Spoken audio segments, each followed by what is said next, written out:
Hello students. तो बच्चों कैसे हैं आप सब। तो हम बात करेंगे आज मोशन इन प्लेन का लेक्चर नंबर 3, जिसमें आज सीखेंगे एनालिटिकल मेथड या एनालिटिकल ट्रीटमेंट कह लीजिए ऑफ वेक्टर एडिशन, जिसमें जो रिजल्टेंट वेक्टर होता है उसी का एनालिटिकल मेथड से कैसे हम रिजल्टेंट कैलकुलेट करेंगे ये सीखना है। ठीक है, तो आइए स्टार्ट करते हैं। तो बिना किसी देरी के तो दो वेक्टर्स का रिजल्टेंट निकालना है और उसका magnitude means analytical method use करना है। ठीक है, रिजल्टेंट का मैग्नीट्यूड निकालना है। ठीक है, तो स्टार्ट करते हैं। यहां बच्चों एक वेक्टर ए है। ठीक है, वेक्टर ए है और इस वेक्टर से नहीं कर लीजिए कि वेक्टर पर ही कोई दूसरा वेक्टर ऐड किया जा रहा है ट्राइएंगल मेथड से, हेड के ऊपर टेल रख करके लाइक दिस। जैसे कि हमने यहां रख दिया है वेक्टर बी, ये आपका वेक्टर बी है। हेड के ऊपर टेल जब आप रखोगे तो एक रिजल्टेंट वेक्टर मिलता है यहां से इस डायरेक्शन में, रिजल्टेंट वेक्टर आर। क्लियर? तो आप क्या बताते हो, vector R is equal to vector A plus vector B. ये आप इसकी वैल्यू बता देंगे। ठीक है, तो ये ट्रायंगल मेथड हो गया, हेड टेल मेथड हो गया बच्चों। तो बट हमें ये सीखना है कि इस रिजल्टेंट का मैग्नीट्यूड कितना होगा, मतलब ये लेंथ कितनी होगी। ठीक है, और ये जो रिजल्टेंट है इस वेक्टर से कितना एंगल बना रहा है। अगर मैं इसको बोल दूं एंगल अल्फा, तो ये अल्फा जो है ना इस रिजल्टेंट का डायरेक्शन है वेक्टर ए से। क्लियर? तो कैसे प्रूफ करेंगे, कैसे कैलकुलेट करेंगे, उसका डेरिवेशन सीखेंगे, फिर इस पर हम एक या दो न्यूमेरिकल सॉल्व करेंगे। ठीक है, चलिए। तो अब क्या करेंगे, इसका मैग्नीट्यूड बताने के लिए, इस रिजल्टेंट का मैग्नीट्यूड बताने के लिए बच्चों हम इसको थोड़ा सा एक्सटेंड करेंगे आगे की तरफ, यूं ऐसा थोड़ा सा एक्सटेंड कर लेंगे आगे। अगर मैं इस वेक्टर को थोड़ा सा शिफ्ट कर दे आगे की तरफ, तो इस वेक्टर और इस वेक्टर के बीच का एंगल बनेगा। मतलब ये वेक्टर अगर आगे जाएगा तो इस वेक्टर और इस वेक्टर के बीच का जो एंगल होगा वो एंगल ये बन जाएगा। इस एंगल को हमने लेट किया थीटा और यहां से एक नॉर्मल ड्रॉ कर देंगे इसी एक्सटेंशन पॉइंट पर, मतलब जो हमने एक्सटेंड किया है यहीं पर एक पॉइंट ले लेते हैं। ये 90 डिग्री बना रहा है इससे।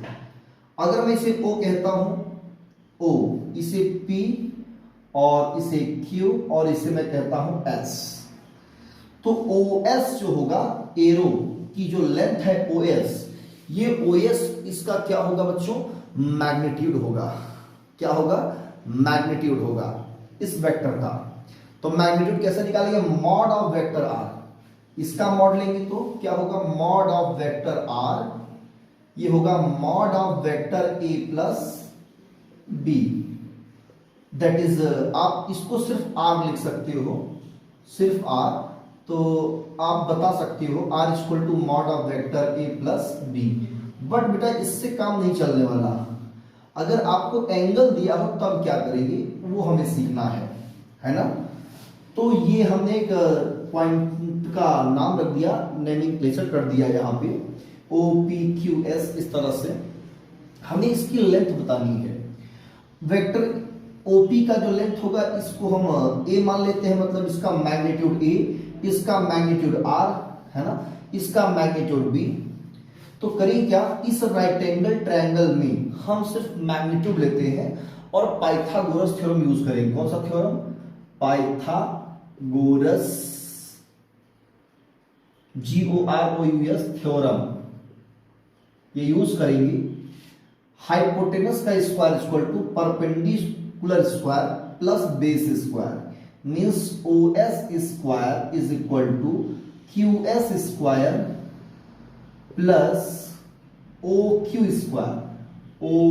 स्क्वायर। ये बन गया। क्लियर बेटा? अब जब ये बन गया है OS square equal to QS square plus OQ square, और OQ के प्लेस पे बच्चों हम लिख सकते हैं OP plus PQ, OP plus PQ इसके प्लेस पे। तो OS स्क्वायर, ध्यान समझना बेटा, इधर उधर का डिस्टर्बेंस बंद करो और धीरे से इसमें कंसंट्रेट बनाए रखो। तो यहां OQ के प्लेस पे OP प्लस PQ ये वैल्यू रखेंगे, उसका होल स्क्वायर कर देंगे, बनाएंगे इक्वेशन नंबर 1। चलो पाइथागोरस थ्योरम से ये हमने कैलकुलेट कर लिया है। अब OS क्या है आपका, आर, वेक्टर आर का मैग्नीट्यूड, मतलब सिर्फ आर रखेंगे, वेक्टर फॉर्म नहीं रखेंगे, सिर्फ आर रखेंगे, ध्यान रहे। तो यहां OS क्या है, आर है।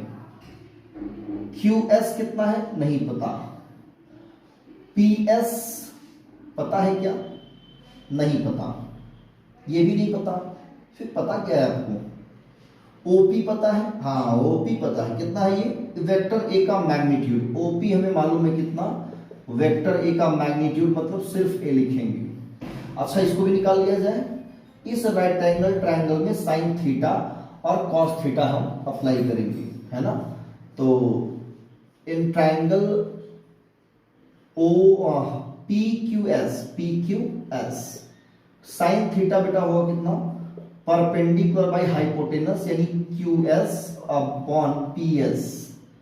अब हमें PS निकालना है, क्या निकालना है, PS, परपेंडिकुलर अपॉन हाइपोटेनस।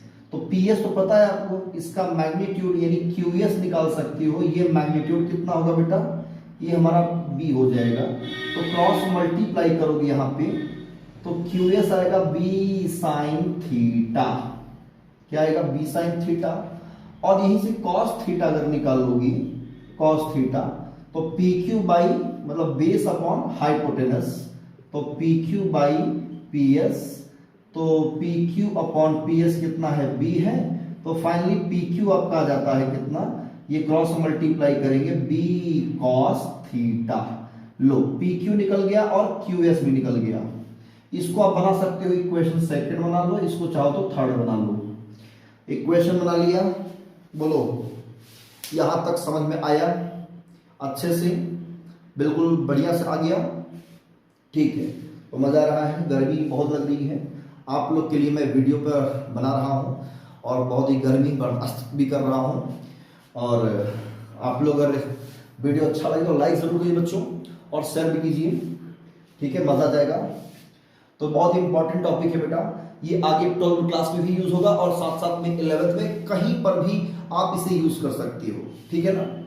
हाँ यही है एनालिटिकल ट्रीटमेंट या है एनालिटिकल मेथड कह लीजिए, ठीक है।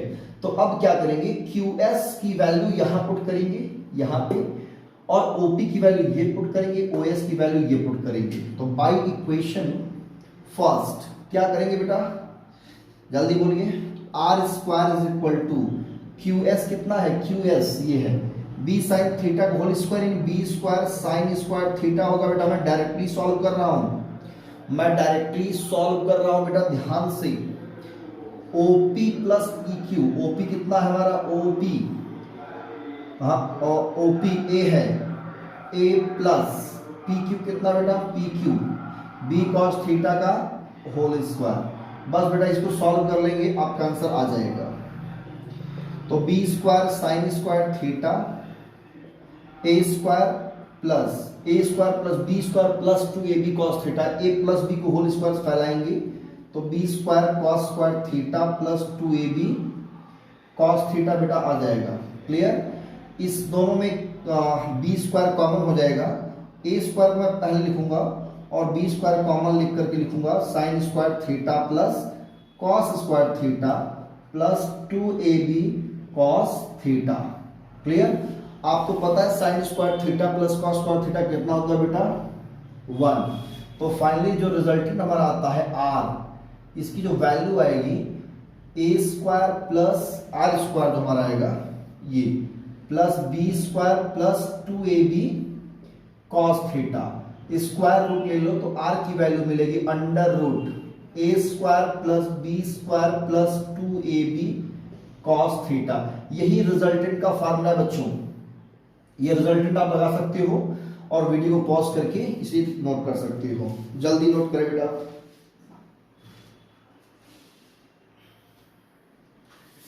नोट कर लिया, एरेस करें।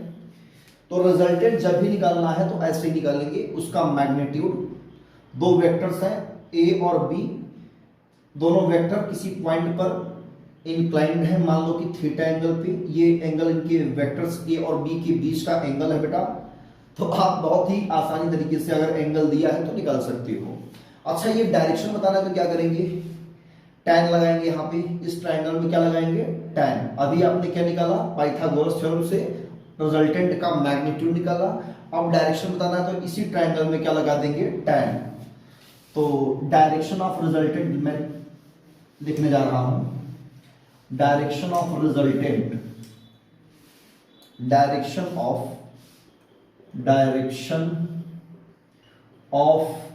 रिजल्टेंट मतलब वेक्टर आर।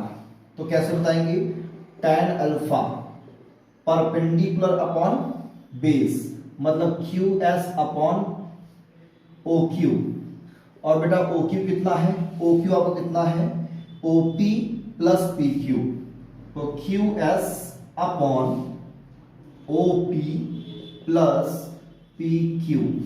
तो आपका tan अल्फा ये हो जाएगा, QS कितना है आपका B sin थीटा और PQ है B cos थीटा। तो tan अल्फा का जो फार्मूला बनेगा बेटा, QS कितना है B sin theta upon A, OP कितना हमारा है A है, प्लस PQ है B cos थीटा। तो फाइनली आपका जो डायरेक्शन होता है वेक्टर ए से, मतलब बड़े वाले वेक्टर से कितना डायरेक्शन है, कितना एंगल है, वो आपका मिल जाता है tan alpha B sin theta upon A plus B cos theta. बहुत ही आसानी तरीके से आप इसे प्रूफ कर सकते हो, रिजल्टेंट की वैल्यू और tan अल्फा की। बच्चों जेईई मेंस में और नीट में इसके जो क्वेश्चन मिलेंगे आपको, आप क्या करेंगे, इसी फार्मूले का यूज करके सॉल्व करेंगे। उसमें आपसे ये नहीं कहेगा कि एनालिटिकल मेथड है, कैसा मेथड है, कौन सा ट्रीटमेंट है ना, ऐसा आपसे कुछ नहीं कहेगा। आपको सीधी आपको क्या करेगा, सीधा आपको न्यूमेरिकल देगा सॉल्व करने के लिए, और आप इन दोनों फार्मूले का यूज करके जैसा भी रहेगा अकॉर्डिंग टू क्वेश्चन आप लोग सॉल्व कर सकते हो। ठीक है, तो ये था एनालिटिकल ट्रीटमेंट आपका। अब जो क्वेश्चन देगा ना कुछ इस तरह देगा, ध्यान दीजिए। मैं इसी फार्मूले को प्रूफ कर सकता हूं पैरेललोग्राम मेथड से। कैसे, आइए देखते हैं। इसी फार्मूले को मैं प्रूफ कर सकता हूं, मतलब आप प्रूफ कर सकते हो, है ना, कौन से मेथड से, पैरेललोग्राम मेथड से।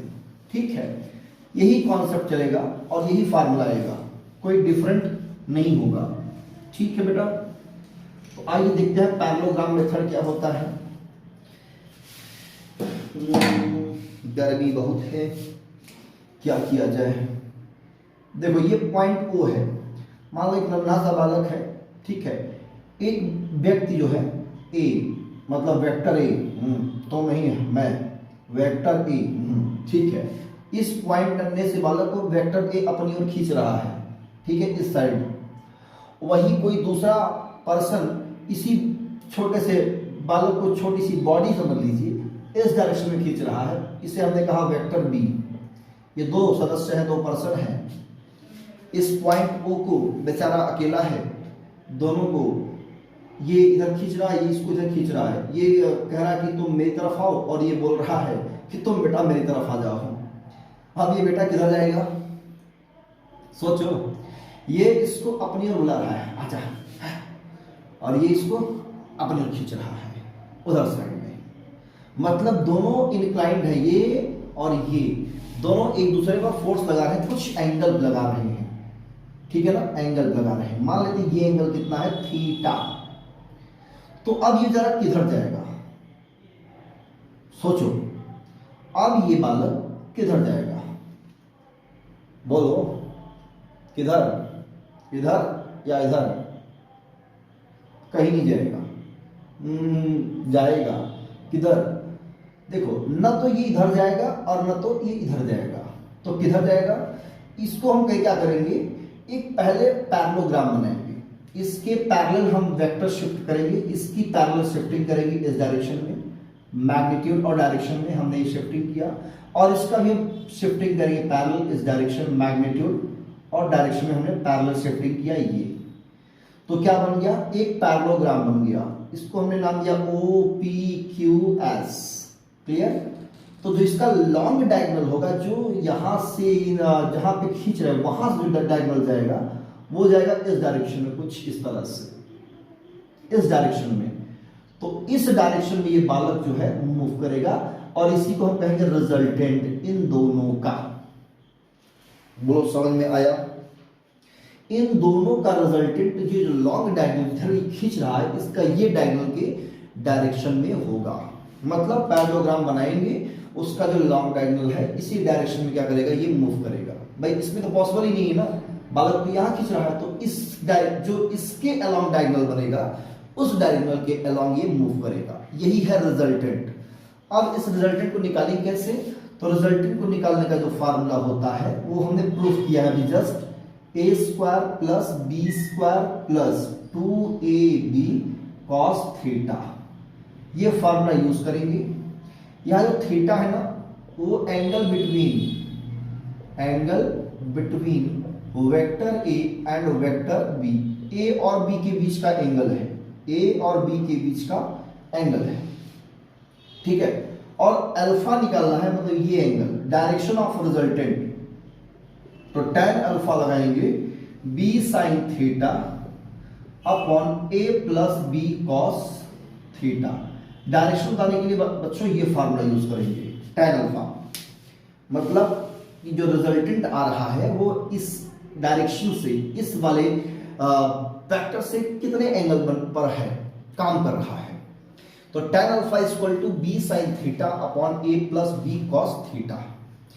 अगर हम बात करें इस वाले एंगल से, इस वाले सॉरी एंगल नहीं कर रहे, इस वाले वेक्टर से कितना एंगल बना रहा है, तो इसे हम मान लेंगे बीटा। अगर बीटा कैलकुलेट करना है बच्चों तो यहां थोड़ा सा चेंजेस होगा, b वाला a के प्लेस पे आ जाएगा और a वाला b के प्लेस पे आ जाएगा, यानी a sin theta upon b plus a cos theta, कुछ ये फार्मूला बन जाएगा। भाई बड़े वेक्टर्स निकालना है तो ये निकालेंगे, छोटे वेक्टर्स निकालना है तो उसका जस्ट अपोजिट करेंगे, a sin theta upon b plus a cos theta. Clear है? बोलो क्लियर? तो ये रिजल्टेंट निकालने का फार्मूला है। अब इस पर अगर हम केस और चर्चा करें, केस पर बात करें, तो अगर दोनों फोर वेक्टर्स में हम जनरली क्या यूज करेंगे, वेलोसिटी यूज करेंगे, डिस्प्लेसमेंट, एक्सेलरेशन, फोर्स वगैरह वगैरह, जो भी वेक्टर्स होंगे तो वेक्टर्स के लिए ये वैलिड है। ध्यान रखना, किसके लिए? वेक्टर्स के लिए ही वैलिड है। अगर मैं बात करूं case first, if theta is equal to 0 degree, कितना? 0 डिग्री, मतलब दोनों वेक्टर सेम डायरेक्शन में होंगे, तो रिजल्टेंट क्या होगा? यहां cos 0 की value 1, a square plus B square plus 2ab, a plus B का होल स्क्वायर बनेगा और उसका स्क्वायर रूट लेंगे तो फाइनली क्या मिलेगा? a plus B.